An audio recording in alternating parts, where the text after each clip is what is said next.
You know that feeling when someone just won't leave your head? When you lie awake at night, replaying conversations, analyzing small moments, wondering what went wrong or what could have been different. We tend to think this means something profound, that if we can't stop thinking about someone, it must mean we're in love, that they must be the one, that this connection was special, rare, irreplaceable. But psychology tells us something different, something that might actually bring you relief. When you can't stop thinking about someone, it's not always because you're in love with them.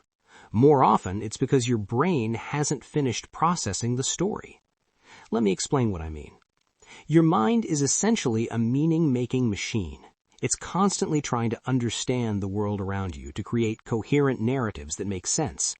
And when something doesn't make sense, when there are gaps in the story, your brain does what any good computer does when it encounters an error. It loops. It replays.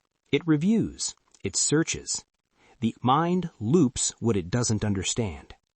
So when a connection ends suddenly, or worse, when it ends quietly, fading out without explanation, your brain can't complete the narrative. There's no resolution, no clear ending, just silence, absence, question marks where there should be periods. And your brain doesn't know what to do with that. This is why you find yourself replaying the same moments over and over again. That last conversation, that weird text exchange, the way they looked at you that one time, the shift you felt but couldn't quite name. You're not stuck on the person, necessarily. You're stuck on the unfinished narrative. Your brain is trying to solve a puzzle, but someone walked away with half the pieces. And you're left there staring at the incomplete picture, trying to figure out what it was supposed to be. The questions spiral endlessly. Was it something you said? Something you didn't say? Was it the way you laughed too loud at that party, or the way you didn't laugh enough? Were you too available? Not available enough? Too vulnerable? Not vulnerable enough?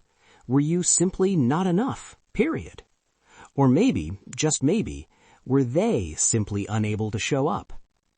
See, your mind doesn't like open endings. We're wired for stories with beginnings, middles, and ends. We need resolution. We crave it. It's why cliffhangers drive us crazy.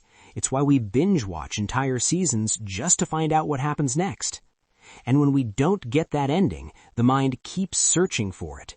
It replays the memories, looking for the moment where things could have gone differently, the fork in the road, the sliding doors moment, the thing you could have done or said that would have changed everything. This is why they stay in your head long after they're gone from your life. Not because they were your soulmate, not because the connection was once in a lifetime, but because your story with them didn't get closure. And here's what's important to understand. This isn't weakness. This isn't you being dramatic or unable to move on. This is your brain doing exactly what it's designed to do, trying to make sense of incomplete information. The problem is, sometimes there is no sense to be made. Sometimes people leave without an explanation because they don't have one to give. Sometimes things end not with a bang or even a conversation, but with a slow fade, a gradual silence, a door that closes so quietly you barely hear it. And you're left holding all this unresolved energy, all these unanswered questions. So what do you do with that? First, understand that healing doesn't mean forcing yourself to forget. It doesn't mean pretending it didn't matter or convincing yourself you never cared. It doesn't mean dating someone new to fill the space or staying busy enough that you don't have time to think. Healing is when the loop finally stops. Not because you moved on from them, but because you understood yourself.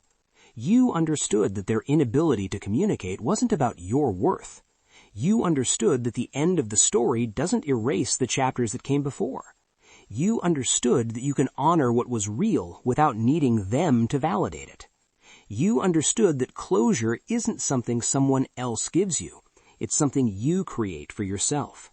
It's writing your own ending to the story. It's deciding that even without all the answers, you know enough. You know that you showed up.